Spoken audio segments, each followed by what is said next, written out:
Okay, the game so far, Vijayagagara. Not a lot has happened. There was, I don't even remember what it was. An event that basically, and this is the problem I was referring to at the end of the last video. It's hard to come up with the story. There was some event card. Some card caused this to happen, where this is no longer controlled by anyone. There are more blue pieces than there are anyone else's, but not more than everyone else's. So it's just an uncontrolled region at this point. Early on, an event, some effect, some random thing caused this to happen. Now, they have historical significance and everything, but they don't really lock in because all you're doing is you're trying to figure out how you utilize the card. Compare that to the events that happen in, say, La Grande Guerre, which I have kicking around somewhere. La Révolution Française. Start me off with some French, and I go to the one that I like more, which, represented, you roll on charts and everything, and you're doing a lot of mechanical stuff or Europa Universalis. You're doing a lot of mechanical stuff, and then you read up about the event and you see what it does, and you're not bothering about how do I fiddle my little wooden pieces to make them work best for me. The gameplay for something like this is more interesting, but the narrative, some cards made some stuff happen on the board, and some choices off the menu allowed me to get not very far. So what's the story right now? The story right now is that the two rebellions, or upstarts or whatever, are, spreading, trying to create a little bit more power, etc., and Delhi is weakening a little bit. It'll always be that. That's always what the story is going to be in this game. One thing that did come clear, though, was that Delhi was able to beat back the Mongols. That was simply mechanism, right? Once I got into combat, it was just the die rolls and whatnot that had that effect in play. I can tell you, hey, I did an action off an event that allowed my cubes to move around so that I could get them out of more danger with Delhi, right? But that's the story as far as I'm concerned. Some cards allowed me to shift some stuff around. Now some of it is definitely, look, I'm not familiar with this era, this period, the story, even though I read the history provided in the game, which is almost necessary with a game like this, as opposed to when I'm playing the Battle of Gettysburg for the umpteenth time. But I think more of it has to do with the way the mechanisms are. They just don't lend themselves towards telling a story. They lend themselves towards competitive, opportunistic gameplay. And you're busy, if you're me, you're busy trying to figure out, A, what am I trying to do to win the game? And B, how do I use my menu items and evaluate them in comparison to an event card to try to figure out, does it get me, towards those base goals? But I don't feel like there's a lot of room for a hell of a lot of strategy in this, to tell you the truth. I feel like there's a lot of room for opportunistic play within the core mechanism of I'm trying to do X over the course of the game. However you want to look at that, obviously, look, there's a map, there's physical locations. You can make a strategy where you say, screw it, I'm going to give up the south and let that progress, etc. So there's opportunity for strategy. I just don't think that I see it as being too likely to exist to actually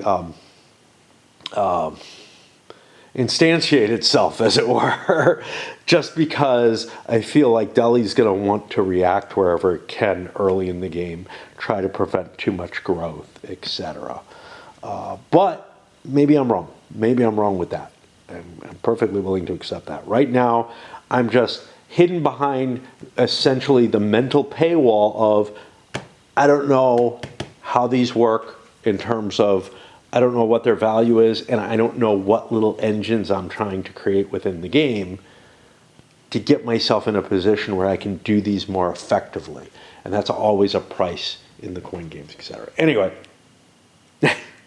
that's the best I can give you as to the story so far. I'm blundering around through what feels like another coin game. Here it is, Friday, and it's raining like it's winter. It was coming down a little harder before, but the streets are definitely very wet. A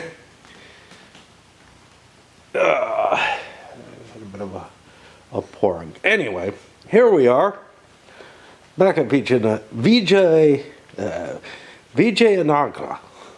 That's how it is. Vijayagagara. No problem. There is an extra syllable in there after Vijay. I'm used to Vijaya. That's what I think I did. Vijayagagara. Okay. So we've got this card. I put the dice on top to remind me that it's there. We only have one player who can do it. Pyrrhic Victory. Remove up to 2 units. Well, we wouldn't want to do this. But Sultan's Mercenary Army victorious. May attack and mountain passes a Punjab for free. I know I read it before. And then rearrange up to 6 units. I just don't think being able to rearrange particularly helps me. I'm the only player who can go, but and here's the problem, right? I have a view in most coin games of what I'm generally trying to do. It's usually based on some very, very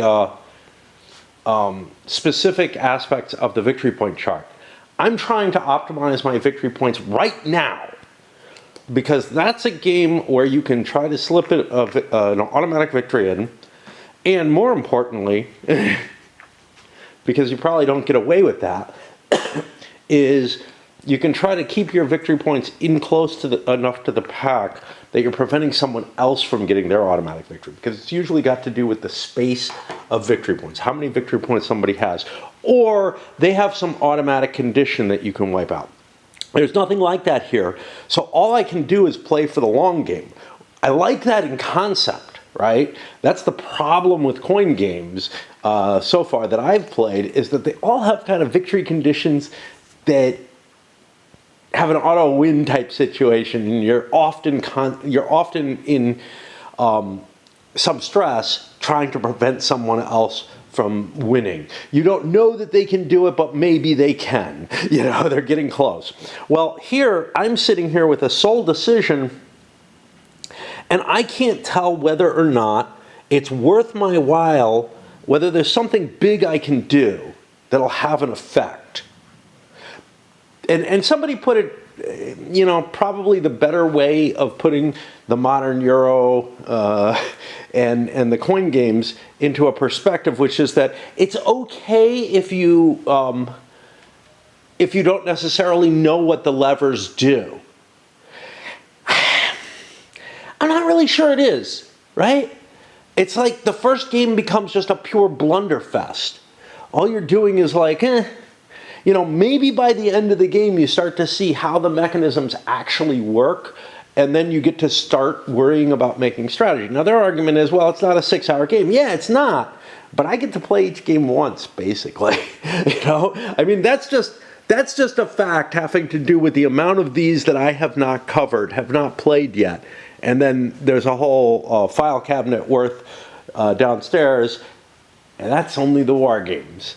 You know, I got a whole bunch of economic games and whatnot as well.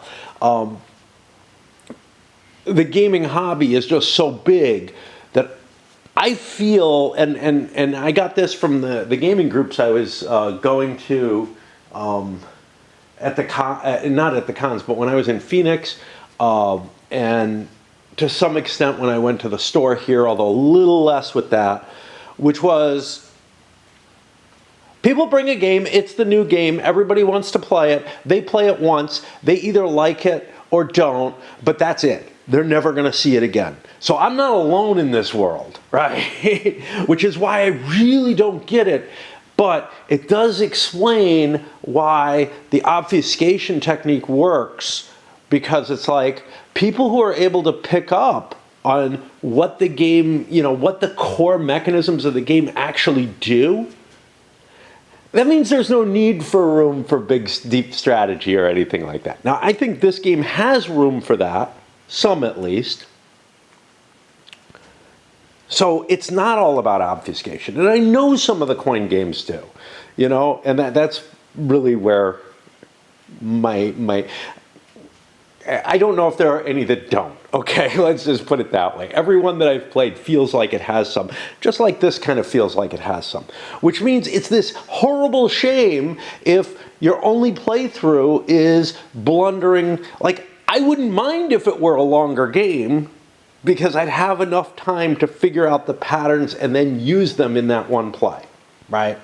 Of course, then it's not as accessible to the people. But, if I'm going to make this my favorite game and I'm going to play it a couple of times a year, sure, that's fine.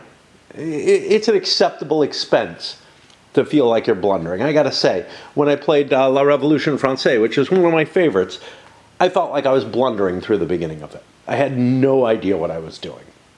But, and one of my favorites in the sense that it's so broken that I want to play it a lot. Which, that's the only thing, I was bringing up with John over on BGG, and I can never remember his last name, which is why I don't usually mention names. But with Norman Conquest, he said, yeah, there's maybe 3 battles in here I'd want to play again. And I'm like, yeah, but I pretty much am play once and done with everything at this point in my life. And more than of my life, it's got more to do with how the gaming hobby is and how easy it has been to accumulate, to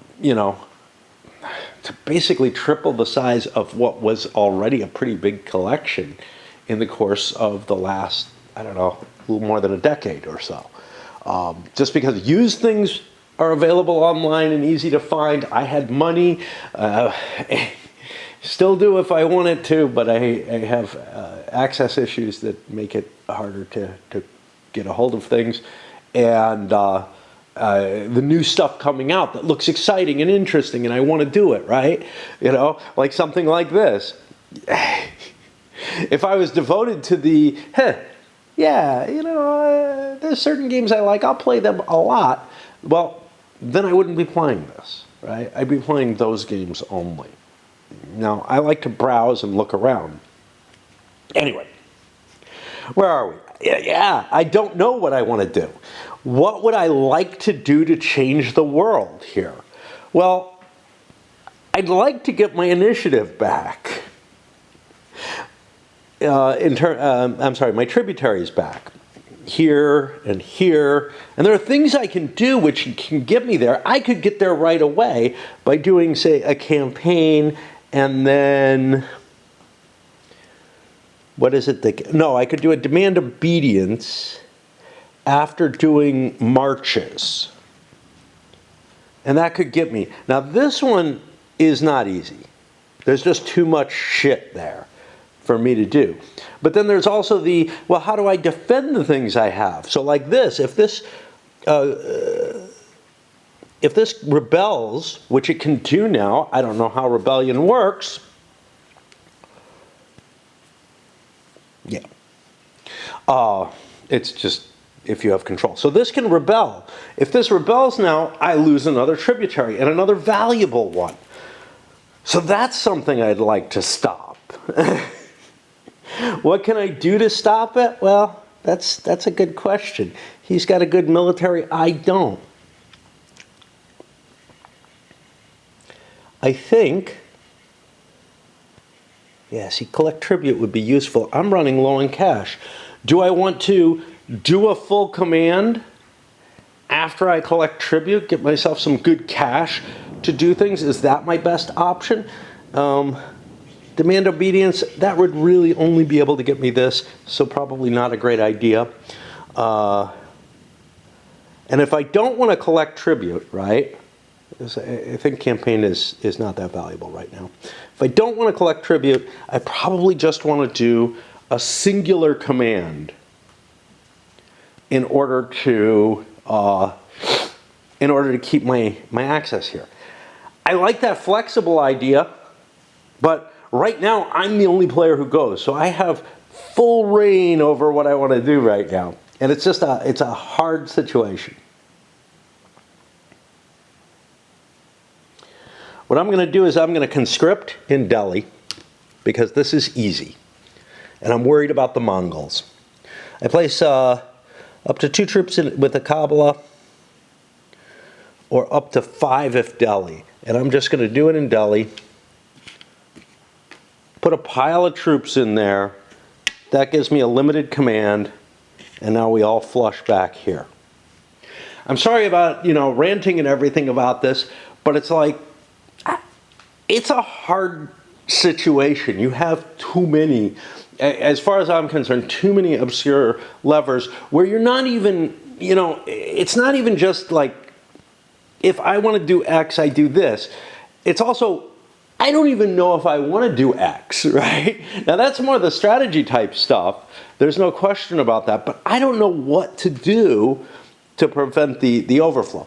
That's the obscure, that's something that I feel like it's okay that the game isn't clear about.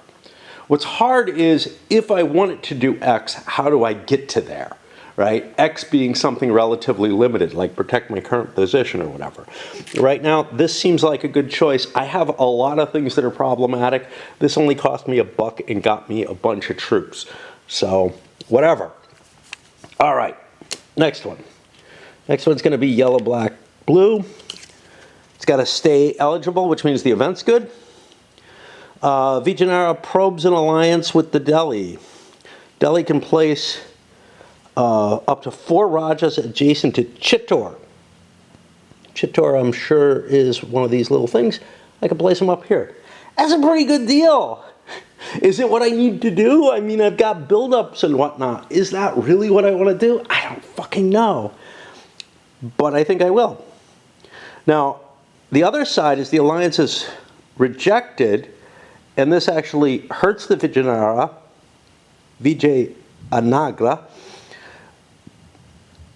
and removes their Rajas, which would be a dicky thing to do. I think as the yellow player, it's all the yellow player. I'm going to take that free event and up to 4 Rajas near Chittor.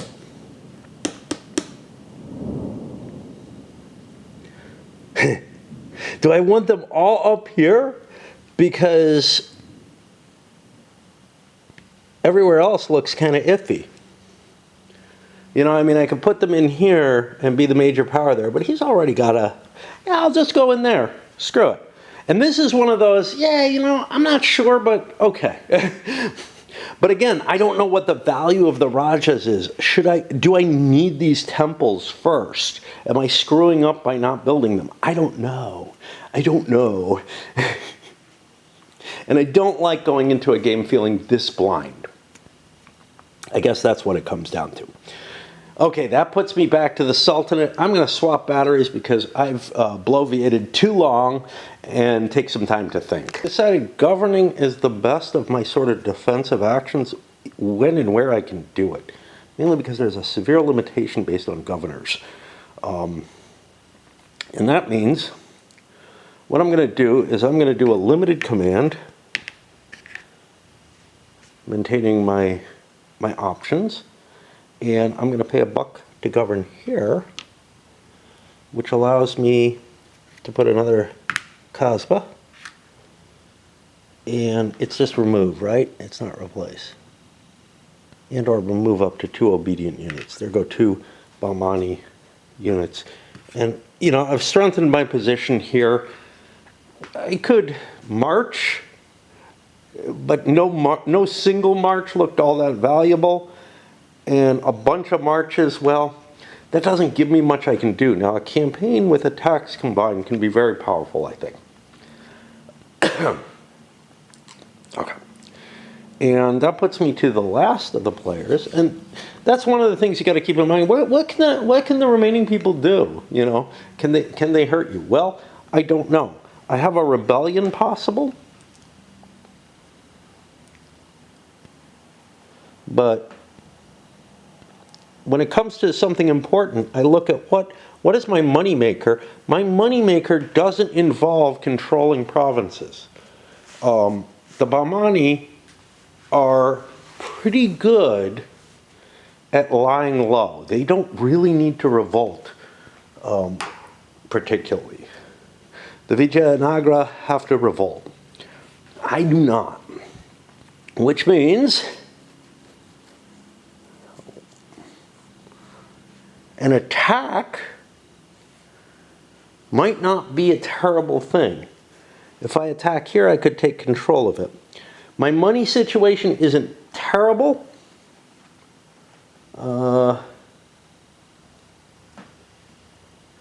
I'm not powerful enough to get the bonus off conspiring, so it's kind of like, But it is the defense against what just happened here. So I could like grab an emir here to prevent him from wiping me out with a conspire. But if I do a conspire, I'm blowing my usage, and I kind of feel like that's not a great idea.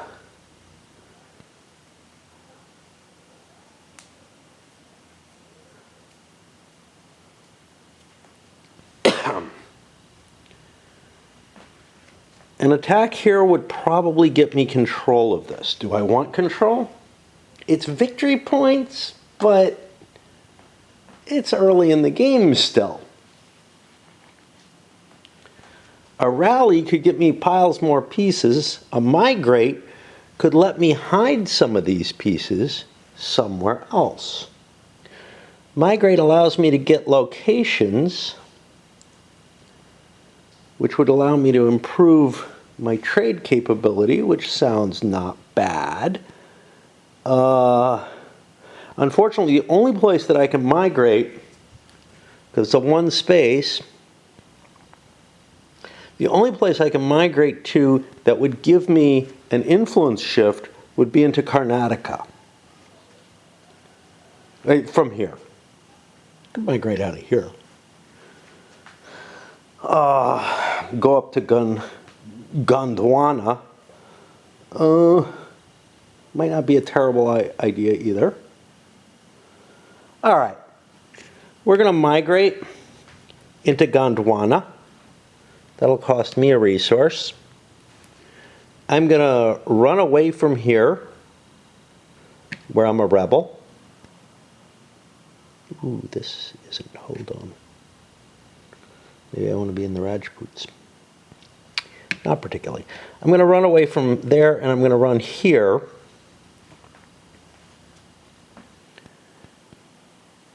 And that allows me to become obedient, which is what I kind of want. Oh, I could have rebelled here. But again,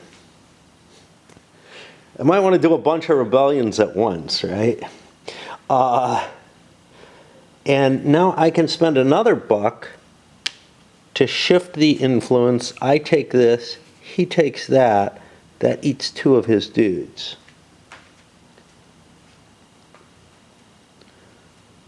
It's kind of a dicky move against the Vijayagagara.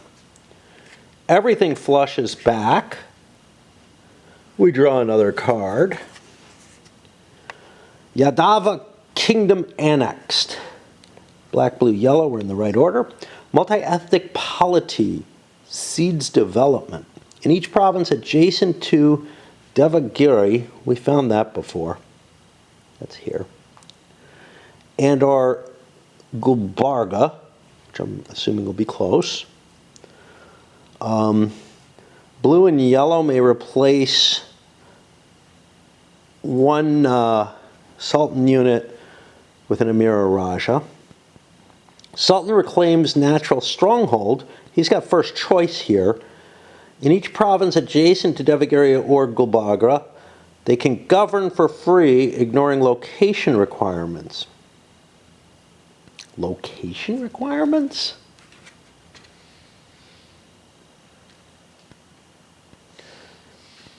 Tributaries, controlled provinces, Mongol invasion regions, or Delhi.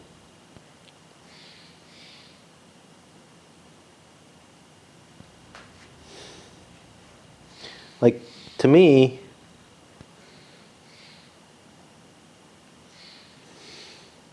this is the location requirements. So I can put it just about anywhere, but the only place I can't do it is uncontrolled provinces. So I think that would be the one, like provinces controlled by someone else or whatever. Ignoring location requirements and place one troop. Well, that sounds really potent. So I am going to take the event at cost. Glad that I saved my turn last turn. And I think I'm allowed to govern for free. Place a governor, or if it has a governor, may instead place a Kabbalah or remove up to 2 obedient units. And I get to place a troop as well. Okay. So let's look at the first one. I don't have a governor here. Wow. This is kind of shitty. Maybe I don't want to do this. I'm just kind of limited as to the places. Like, I can throw governors into places I don't really necessarily want governors. All right, let's put markers in every location adjacent to these. I'm getting this for free, so it's kind of like, can't deny myself a free action, can I? Okay. Where do I have a governor? The only place I have a governor is here. There's not much I can do there. I cannot place a well, I could place a governor, but I don't think I want to. I can place a Kasbah, I already have one, or move up to 2 obedient units, I already have that. This one is really iffy. Everywhere else I do not have a governor, so I would only get 3 of my governors because of this. I'm going to do this anyway. I put a governor and a troop in here. That gets rid of this one. I'm not going to use them all is the only thing. I'll put a governor and a troop down here. That gets rid of this. Notably, I can do it here because I can ignore the location requirements. I have 1 more governor I'm allowed to play. I want a governor here. That means these 2 go away doing nothing because I didn't have a governor in them and I don't have any remaining governors I can play. And I'm not allowed to just pick things off the map. And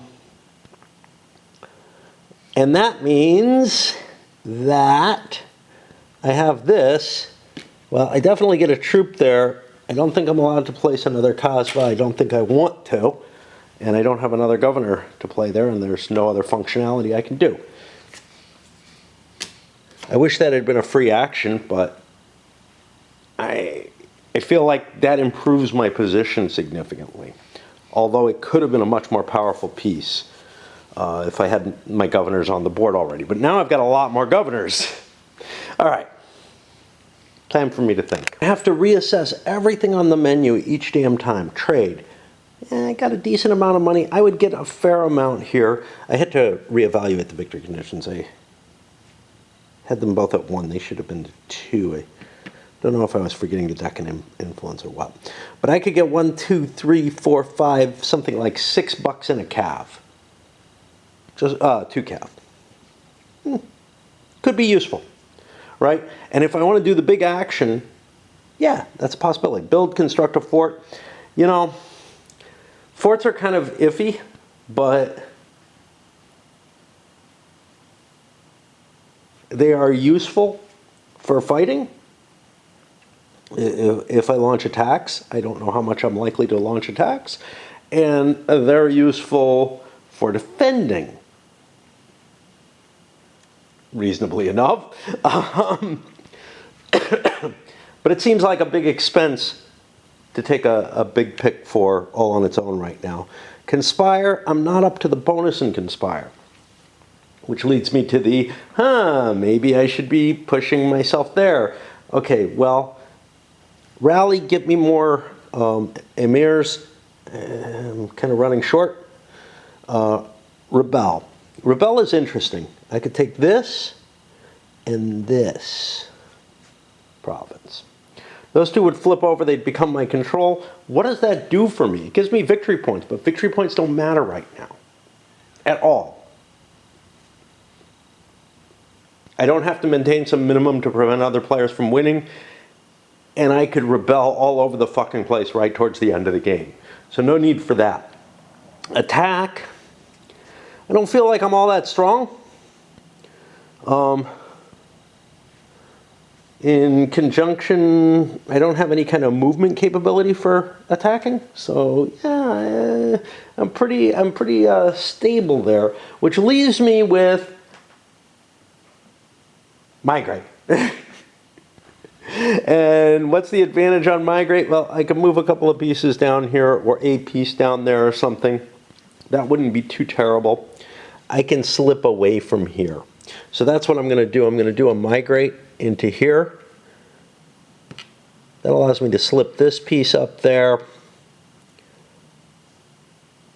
I'll just push the one. No, we all run away because there's a governor there. He could hurt us.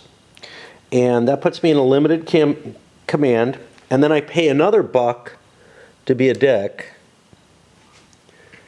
I take this, which will give me my Conspire capability, which I could now do, actually, if I went for the big event. And I could migrate elsewhere as well. One or two provinces with a piece replace a governor with an emir. But I could also replace a governor or a raja with an emir.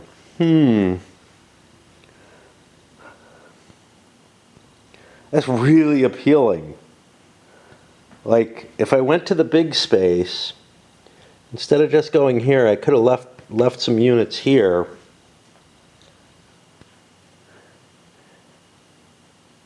Get some additionals, because I do the migrate first. I'd pay another one to move into here. Yeah, let's do that. I think this sounds better. I'm going to leave a guy here. I'm going to spend another buck to move a guy here. That's another migrate. I spend another buck.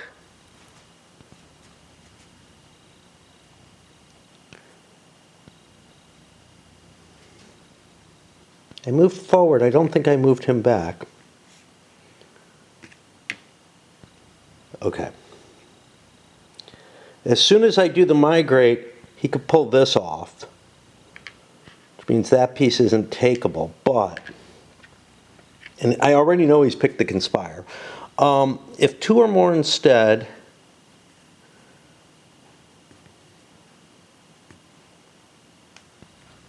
yeah, I can't really protect myself. I'll take this off.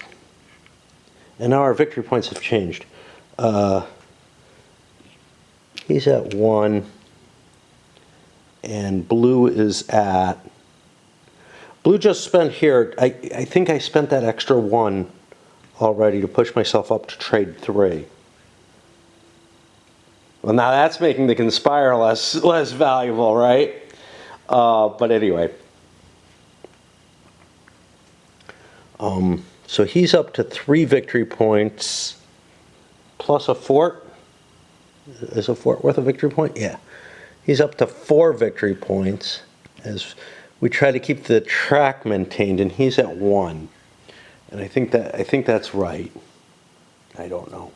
I may have lost the thread here. Okay, but now I can conspire 1 or 2 provinces with one of my pieces.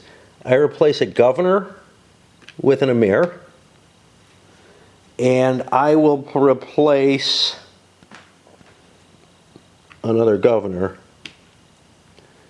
This is not in rebellion yet, with an emir. Okay. That can be controlled. 3-6, 3-6, not quite. Not quite. And some of these are in rebellion, which means that an attack could be accomplished against them. So I did the big one. That means no big one left for the Vijayagagara. Where are they sitting? Yeah, you gotta think. I could revolt here. Or here. Either one's appealing.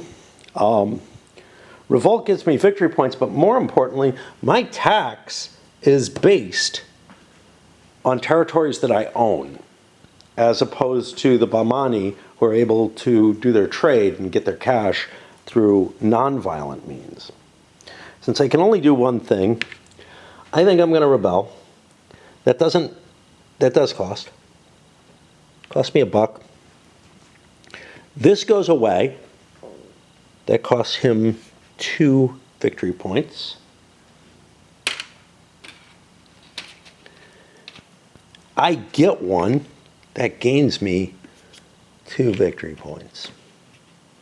Now, I might have been better off playing around with the migrations and trying to take the Deccan influence back and get pieces back and everything.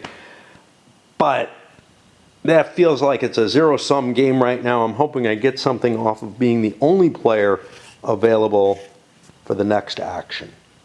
And that next action is the Mongols. Turkic alliance offered to the Vijayagagara. Have to do two commands. Okay. Well, I want to amass. Amassing is 3 Mongol invaders into the mountain provinces, and then any number beyond 4 into Punjab. And then I think we're going to do the attack and plunder, which will be here first. 4 dice to 2. I have the Mongol cav.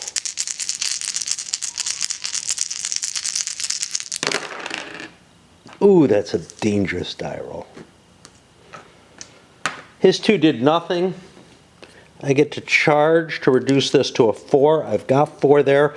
I actually did 4 hits. I don't need 4 hits, but this is what happens. These 2 die. We're not at the plunder yet.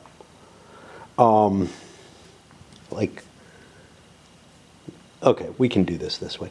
It's the mountain passes. We take $4. Now this is his plunder minimum. He can't lose any more cash this way. And then the other one, it's 4 dice against 2 again. In Punjab, we get 3 hits, which is all we need, but they get 2. Now, we're not able to do anything to improve ourselves. We actually reduce this to a 1 in case he had some cav or something. But he ends up hitting 2 of ours, and we kill his. Hope I didn't throw him into Delhi before. That would have been a cheat that I just wouldn't notice because I've got the camera in my hand and I'm babbling. All right, and that's 1 left in Punjab, which would reduce him another $1. Doesn't happen, but he has to remove a troop from a province. Delhi is not a province. Correct?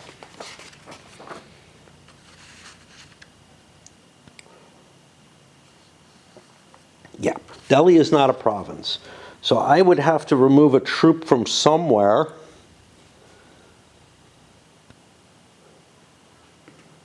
Remove it from send.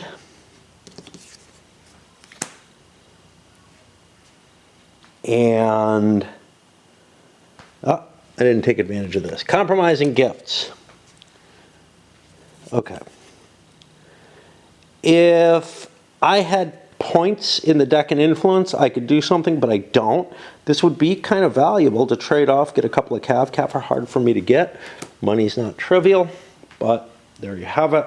And I draw again. This is going to be a stay eligible,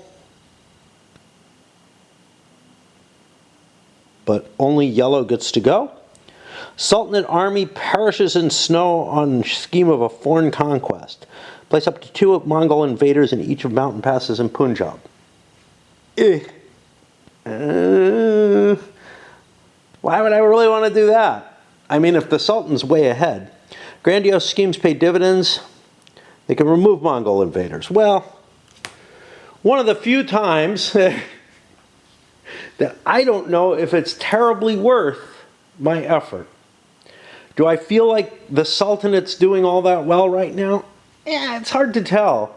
I think I'd rather pad my own capabilities. And that means I'll be going here.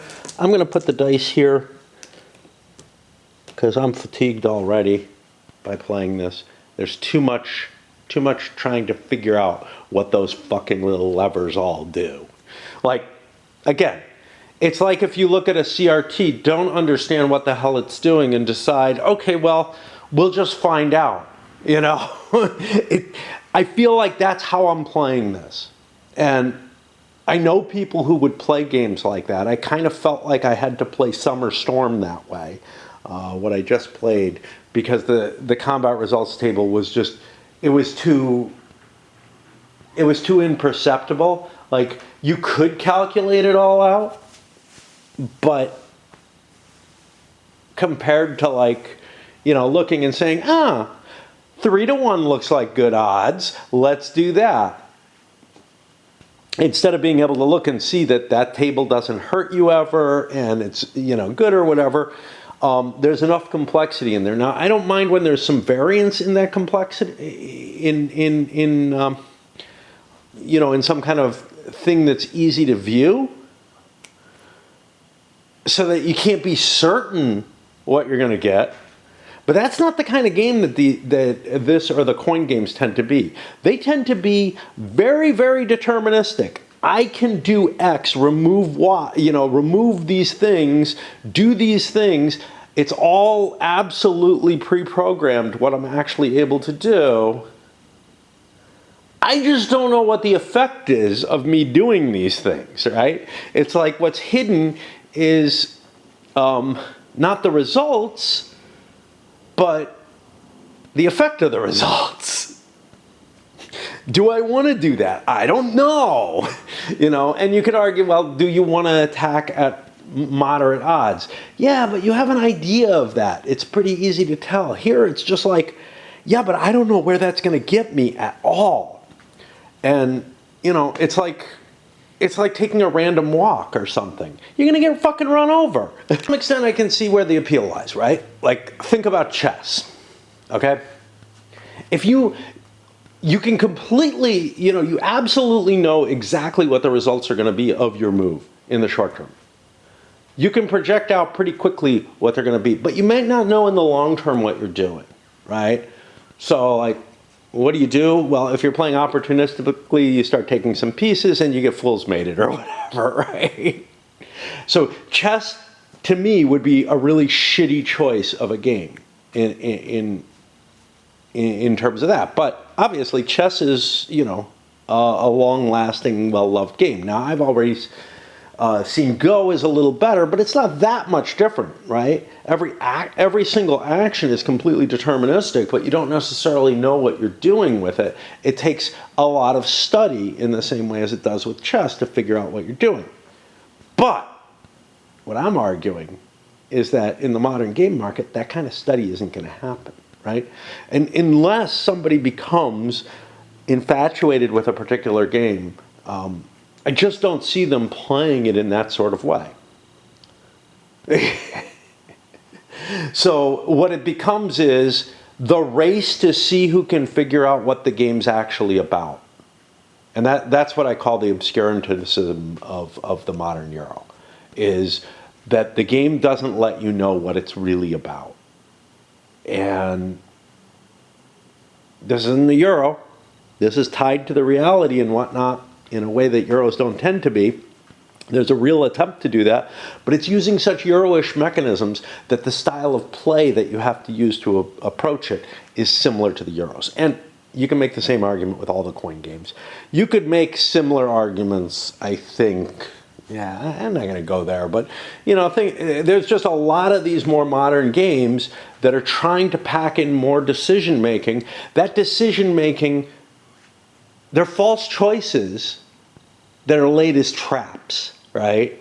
Not necessarily absolute traps. Everything in here is usable and everything, but the point is that when you first play it, you have no idea what you're doing with it. And then, you're kind of discouraged. Maybe you get an idea after one game, and towards the end of the game, maybe you get an idea of how the mechanisms should work. That's usually how it goes. Then you're like, oh, let's play another. Well, probably somebody's going to be so discouraged, or a little slower or whatever, that they don't want to play it again. They didn't enjoy the experience, right? And there's also I want to play something new. Look at all these games. We got to play your game. This is the one you wanted to do, right? Well, now it's time to play one that I want to do. One of my new games, And that's just the nature of what it comes to. Most gaming groups are not going to be limited to, maybe between them, maybe 5 new games a year or something like that, because that's what it would kind of take, I think. And it depends, If you're playing once a week pretty regularly, you could probably introduce quite a few new games. But I found it very hard to get most of the groups that I'm involved in, or have ever been involved in, to say, okay, I figured that game out. I figured out the basics of that game. Now I want to dig in deeper on it and being really gung-ho on that. Usually the big green the big dopamine rush is off of, I got those basics. Well, that's just the obscurantism. That's the only thing that's in the place there. Instead of being able to keep working at it. Now, I've seen people at the game store when I was going there who would, I saw one small group who would consistently bring up a certain game.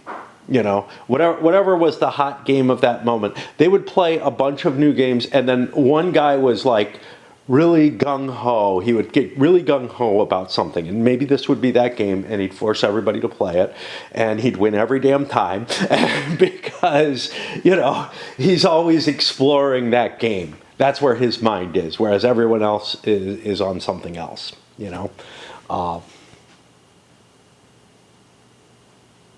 I don't know, he got to stroke his ego or something each time from that. I know that I really hate playing something with people who, are significantly,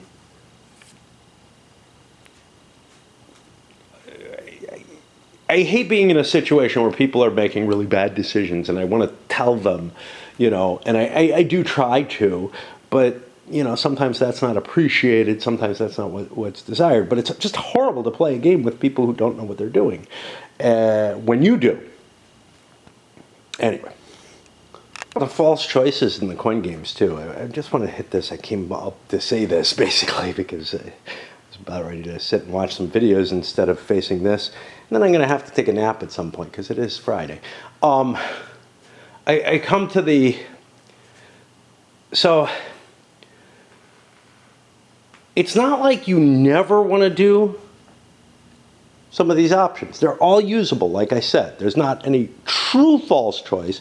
But what there tends to be is like an action or a pair of actions that you rotate back and forth between. In most of the coin games, you do X, like you do a movement, then you do a patrol, or something like that. And here, it should just tell you, right?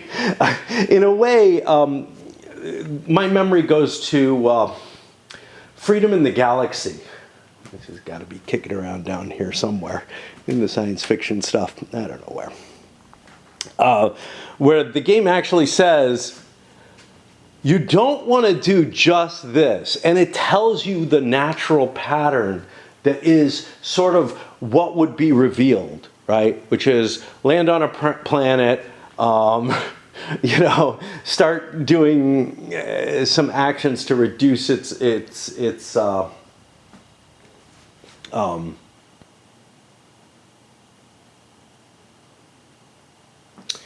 loyalty to the Imperium, and then throw it into a vault. And in a way, actually, though, by stating that, they tell you what you actually do want to do in 90% of the cases. It is almost always what you want to do. They give you that pattern. You know what would be useful in this? If they give you that pattern. Now, maybe they do in the playthrough, but in the in this Learn to Play, they give a teaching guide. They don't tell you what sort of the natural patterns are for the three factions. That would go a long way. You know, if what you would say is, look, if you want to extend your influence, you do this, this, this. This is your general way of extending influence. Then there are certain things. If you want to defend, you do this, this, and this. I'm going to look at this, see if this tells me anything. Does it? I don't think so. Like, there's this whole sheet. Now, it's got this side for your bot, which maybe is what's going to tell you what you want to do, right? Maybe this is what I want to do. Maybe I want to follow the bot. Maybe that would teach me. Space selection table. Performs first available actions. Cannot rebel. The event is effective. Is available and effective. You roll a die. Less than 4 and trade. Yeah, okay. You know, at certain times, look, I need money, so I want to build my way up to where I make money. I need this. I need that. Those are obvious. The big thing, though, that I wonder about is, how do I extend my influence? What is that about? And I don't even know if you could give, because it's not a two-player game, and you have this dynamic between how much are you going to fight for the Deccan influence with the Vijayagagara, and how much are you going to go right after the Sultanate? It's a hard call. The Vijayagagara have a couple of problems. Right? I think I'm going to do a limited command, keep myself in the mix. I don't see a decree that's really going to help me. Because I could do like a rebellion. That would get me this. And that's it. Which would just add 1 to my income. So taxation doesn't feel like a particularly good way to get resources. Unfortunately, I really need resources. So I'm going to have to do that at some point. But right now, what I think I'm going to do is an attack on this. That cost me $1.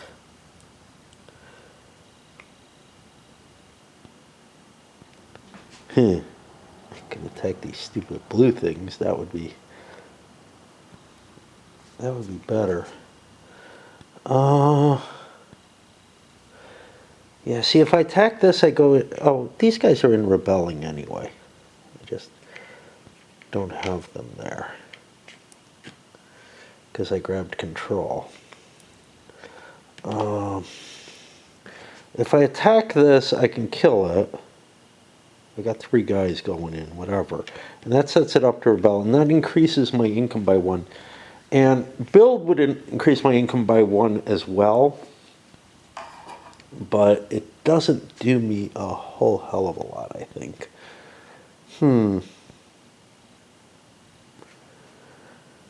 Could, of course, just attack these suckers. That would set me up in as good a rebel situation, but not in the protected south. But it would allow me to get a shift. I need more of these. Yeah, okay, I'm going to spend one to attack up here against the Bahmani. Now they have a cav, and that sucks. And I roll shitty dice. Fortunately for me, a 4 is good. 4s are not good for him. He's not able to use a charge, but he can use a screen and prevent me from doing anything that prevents me from getting a victory and moving here. And that was bad stuff. And now everybody resets.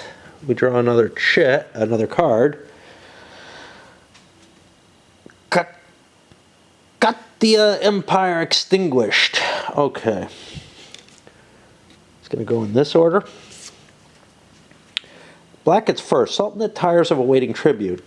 +3 flag money. I'm guessing that just says I get $3. And then I can place up to 4 troops and a governor in one province adjacent to Warangal and demand obedience there. That sounds pretty nice. Let's see where Warangal is. It's here. Demand obedience. Flag in each flag-controlled province with a governor. Yeah, that's not what I have. So that doesn't actually change the control, so that's kind of shitty. Here, they can compel any one province adjacent to Warangal that they do not control, then build there, if he takes his. This is a nice combination. 2 decrees. You don't usually get something like that. Place or move in from an adjacent province 1 or 2 Rajas. I wouldn't get the influence option. I'm trying to see how dangerous this is. I think I'm willing to pass on this, and I don't have to grab a command for that. So now the question then becomes, okay, once I've resolved I don't want to do the event, now I go to the complicated menu. I like it a lot better when I like the event, right? Because again, I haven't internalized the menus to figure out what I want to do in order to operate. And I think what I probably want to do is a minor command, but I need to collect tribute. Therefore, I think I need to do a command and a decree, in which case I'll be looking at a major command. If I'm going to collect tribute, I would kind of like to get more tributaries, but that's not going to happen. So I'm going to be getting, I guess, $6, which feels like shit compared to what I had been getting, right? It's half the total tributary prosperity rounded down. I look at the other actions I can do. Attack. I don't have the horsey advantage. I don't have a lot of real powerful places where an attack feels like it's going to do much for me. You know, the attacker has an advantage, but just killing pieces without some kind of goal in mind feels ineffective. So, like, you know, I could sling in here and kill a lot of these. I might even be able to beat up this, but March, I don't have a lot of troops to where, like, repositioning my forces would necessarily do me some good. I might be able to do a march there. Govern. This is always very interesting to me. So I could place governors in a lot of locations. I have a couple that I have to place. That's fine. But where I already have a governor, I could place Kabbalah Kasbah, or remove obedient units. And I look at them. This one has a Kasbah. Okay, I could put one here, but that feels kind of out of the way. Here, I could get rid of a unit and place one. That's kind of useful, but everywhere else, I'm not getting much out of it. So this would probably be the only place I govern. I might throw one up here. That might not be that terrible. But I'm being left with conscript being perhaps the best location. So let's collect my money first for the tribute. And I get $6. That puts me up to 9. And then I'm allowed to conscript really in any tributary, but I definitely want to do it here. Now, what's interesting is the Kasbah is just up to 2 troops. It's not an additional troop, as far as I can see. So I can produce more, but I don't know how much more, right? So let's put these here. I'm not sure I'm going to do all of these. That's going to be $4. That's like almost everything I took. Let's get this one, get the 5 in there. That's pretty good. But these others, they're only 2 each. I'll buy that one for $2 and probably one more out of these other 2. Which is most appealing? I kind of like this one. See, this is kind of nice because it conjoins with these, but then I can swoop in and attack with all kind of shit. This is defending against more stuff. Let's put it here. And that's another $1. Get rid of that. That is a command and decree. And that puts it over to the player who wants this, perhaps, which is I get some influence. Doesn't take away. And then I can compel 1 province adjacent to Wrangel. I like the idea of the influence point. I don't like the idea that this will cost me what I do, but I would get a command with it. I don't have a lot of money, though. Compel, right? I can compel a province. In 1 province with or adjacent to one of my pieces, I can place or move in from adjacent rajas. Well, if I get the bonus first, I have a couple of rajas, so that's cool. My influence isn't going to be high, so I just get to throw a couple of rajas in. And then what would I take as a command? I could create rajas, but I don't have the excess. I could migrate.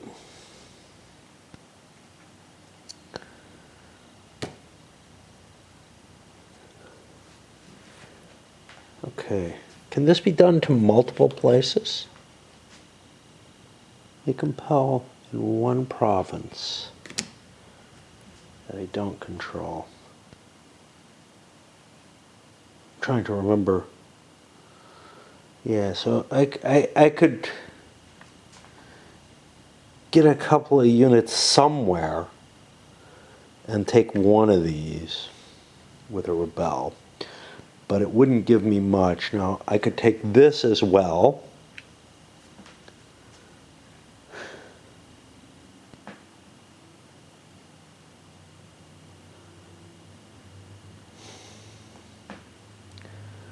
Other options would be, if I wanted to do commands, first of all, I could do a limited command and just say screw it to the event. I like the idea of gaining pieces, though, and that's been hard to do. Of course, he'll just fucking take them away from me again, but at least there'll be an extra piece more than there was. Oh, shit.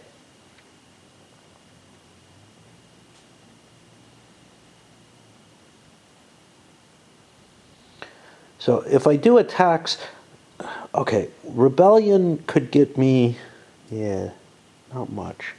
Attacks, attacks can get me influence if I attack the stupid blue things.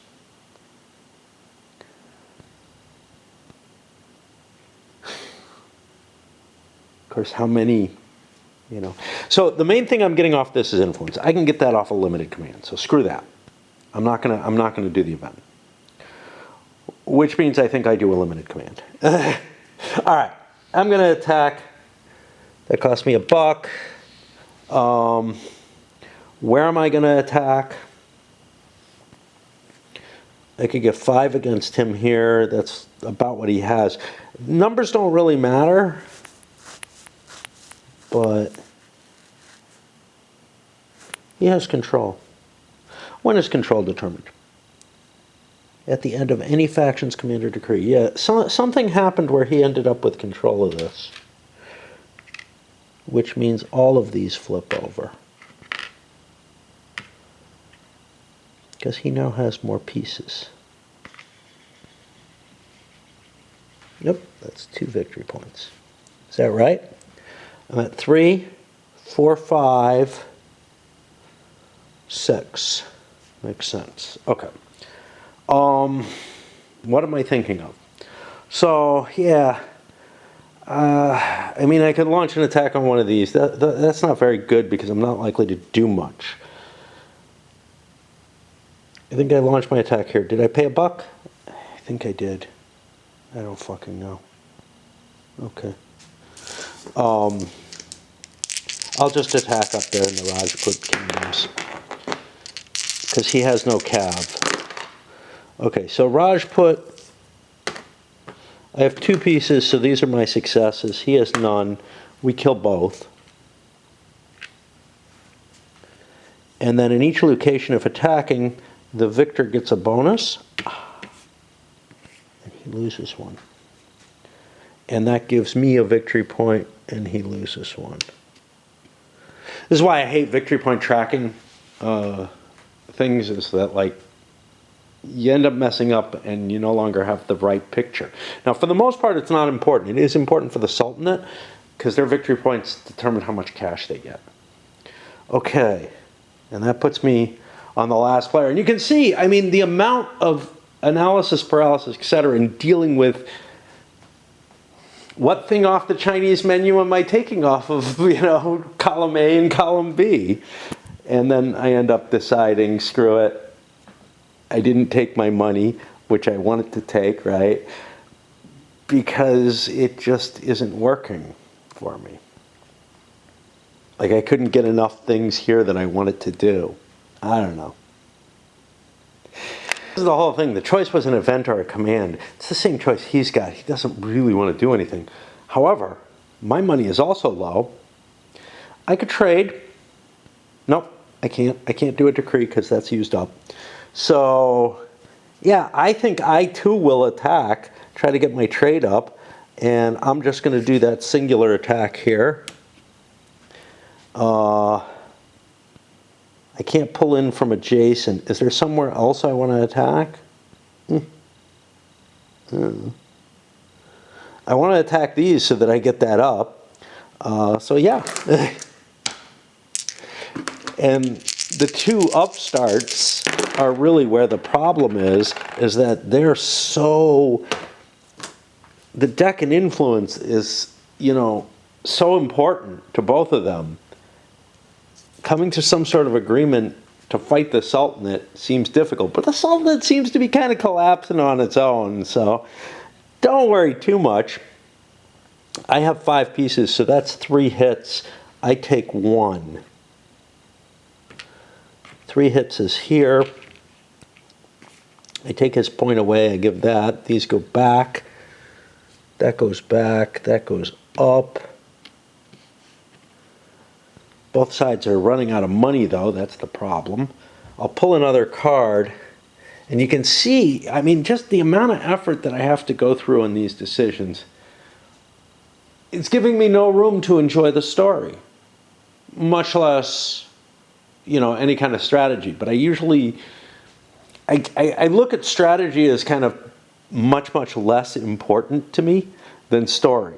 Story is where the game where a game shines for me. Okay, this is going to be a stay eligible. Bahmani Sultan weds a Hindu bride. That's going to give +1 to one of them. Doesn't matter which.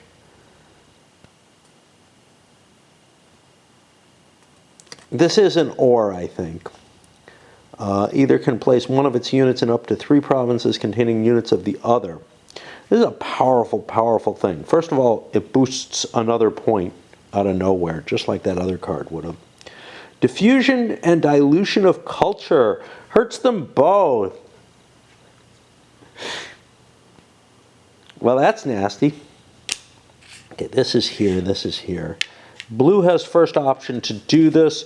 This is a stay eligible. I like stay eligibles. I'm going to take the event and stay eligible. I hope.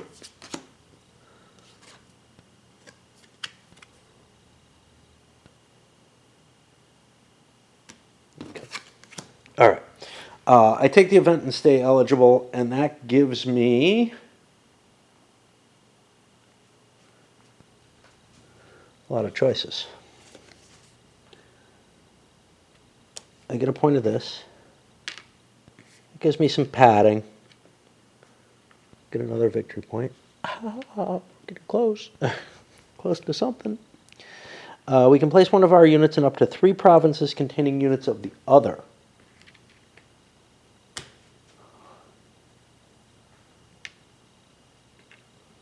Like that.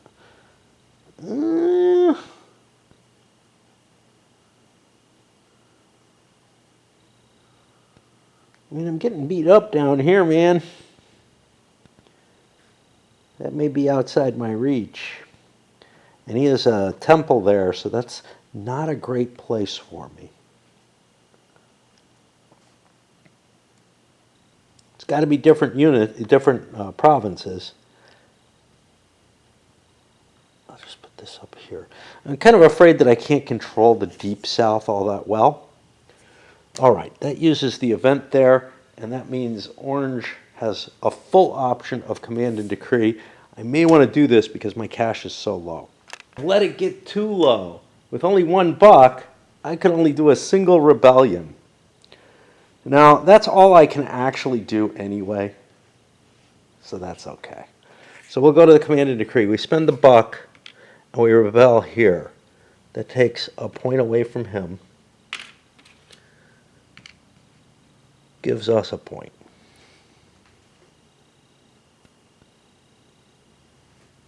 These are all now rebelling.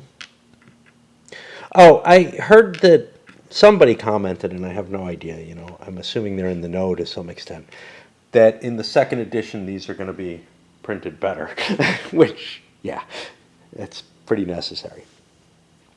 Okay, and then the next thing after I did my rebellion is I need to tax because I'm out of resources. You do not want to be out of resources.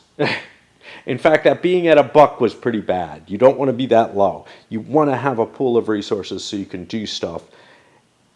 And I've let both my my upstarts get too poor. Okay, so 2, 3, 4. That's all I get. Not a lot of income. Started out with some money, didn't I? Seem to remember I had more than this. Yeah, it was up around $7.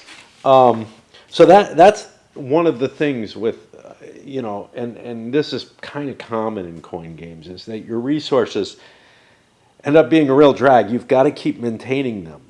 You've got to keep firing off events that allow you to get some cash and whatnot, even though it may not be directly involved with everything else. And then, that pattern, that flow, that's what you learn. Everybody's gone. That's what we see.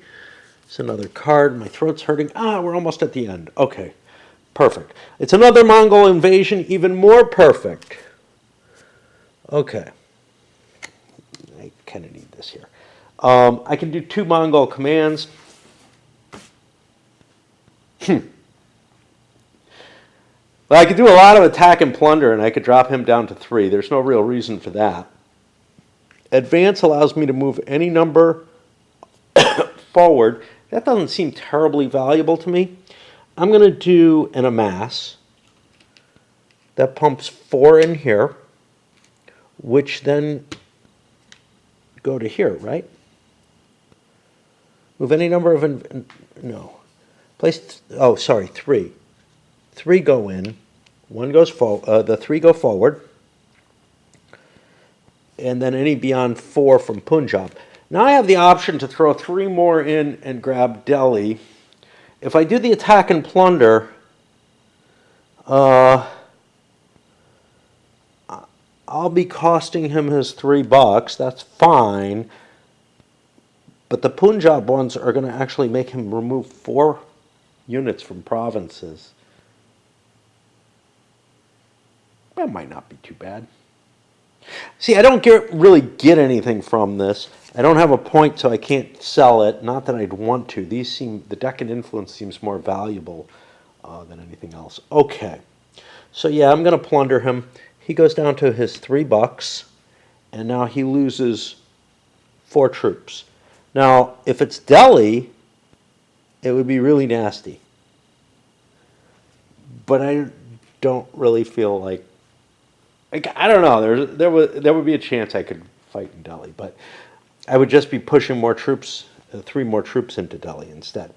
So now he has to remove 3 of his units. With the hordes in Delhi, I can't remove them from there. It's not a province. Fuck. This looks like, it feels to me like I'm losing back here. Oh, but I got a governor, man.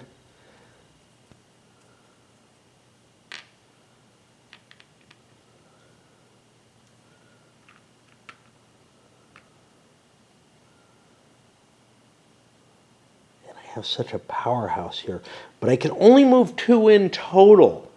It doesn't help me that I have all of these surrounding this. I can't send 2 from each one, so that actually isn't all that helpful.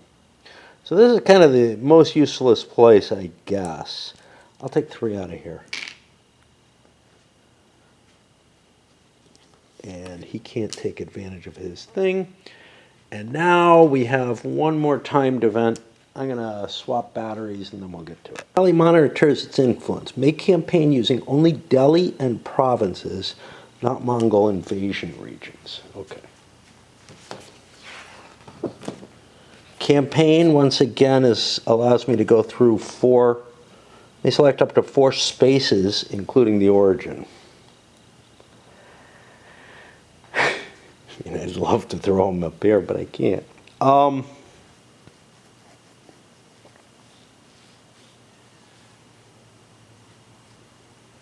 I don't like the position blue's in. Like, they're doing quite well.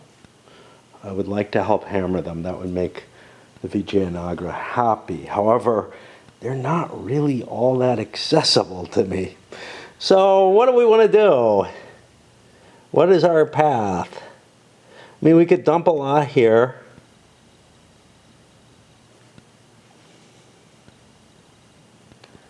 These don't really help us. We need something else. What if we campaign starting here instead? Get my governor out of there where he's in danger. What is a governor good at? He's good at governing. No doubt. Okay, so let's trace our supply path. We get 4. 1, 2, don't want to go through there. 3, 4. My governor's going to move up here. This guy, I'll move up there as well. I'll move this guy here, and we'll just call it that. Okay.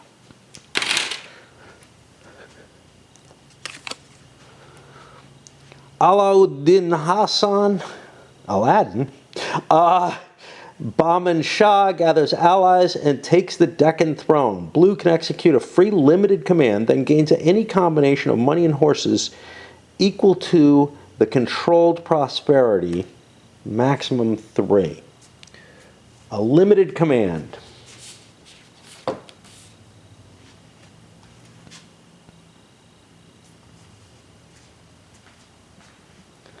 My current prosperity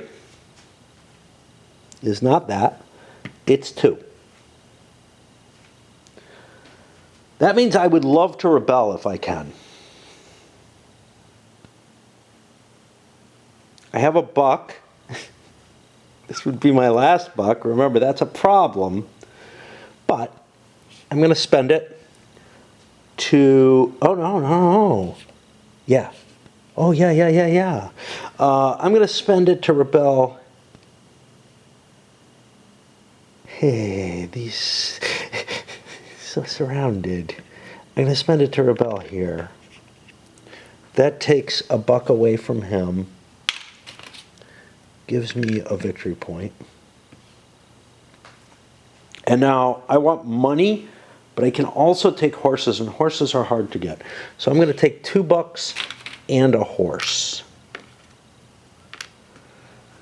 Might be wiser taking 3 bucks. You know, it's like, wow, you can do commands anywhere you like. But I don't have the money to do that, so the limited commands kind of make sense. All right, let's go to the last one. Sangama brothers establish an empire. This is the start of the actual Vijayagagara Empire here. They can execute a free limited command, then gain any combination of money and horses equal to their controlled prosperity, maximum 3. My controlled prosperity right now is 3. So I don't have to expand it all, and a rebel wouldn't help. What I would like,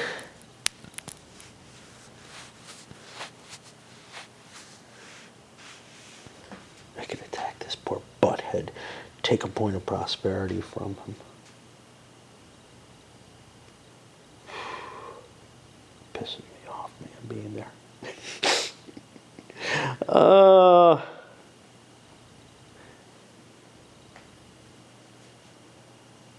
I could prepare this for rebellion. I'm going to attack Butthead here. It's going to cost me 1.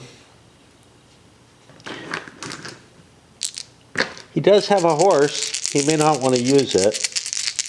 This isn't a vital interest of his. Okay, we've got at least 5. Yeah, we're going to get 3 hits on him. He gets none on us. He's not going to spend the horse. He could hit us. That's about it. Which means the attack is successful. We go forward. He goes back. 2 of his go back here. His victory goes back. Ours goes forward.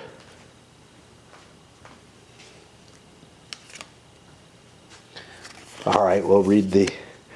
Sultan Muhammad bin Tughlaq struggles to keep the country under his grasp as Mongol armies, resentful emirs and subjugated rajas challenge the power of the Delhi Sultanate. In response to the Sultan's growing paranoia and capricious actions, one such emir, a former Tughlaq governor, leads a rebellion against Delhi in the Deccan. The Babani kingdom is born. Further south, the Sagama brothers, Harihara I and Buka, are already disregarding Delhi's oppressive taxation and have begun to unify a proud remains of vanquished kingdoms to form an independent Vijayagagara empire. And yeah, you know, I think the game kind of flows into these events, as it were. It's hard to get control before the second deck. So that's the end of the second deck. We are going to do one thing for the next deck before we get into it. We're going to see what the next card is. Though, yeah, I repositioned already. The Siege of Warangal. Okay, this is going to be a stay eligible, which means it's appealing. And continued looting encourages resistance. Blue only would be able to remove a tributary marker and place 2 Rajas Amirs in one province adjacent. That would give me control of this. Nowhere else would I get control. There's a lot of power there. But the Sultan gets first choice. Koh-i-Noor diamond among war spoils.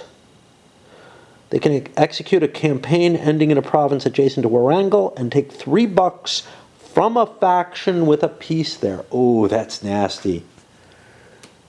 So I could drain, and I get first shot at this, I could drain the Bahmani's money by doing a campaign there. That is really appealing. First of all, I could use the money, but mainly I'm able to basically knock them to the point where they're going to have to do trade on their on their action, which means they'll also be draining their action. And you get a command with trade, but all the commands cost money. Now I can do them in whichever order, but it means I can't set up my trade with the command. This is a very powerful combination. That card is really appealing to the Sultan. He wants it badly. And I hope I remember that when I come back up. But right now, my sleep schedule is not where it should be for a Friday. But be that as it may. All right, up it goes.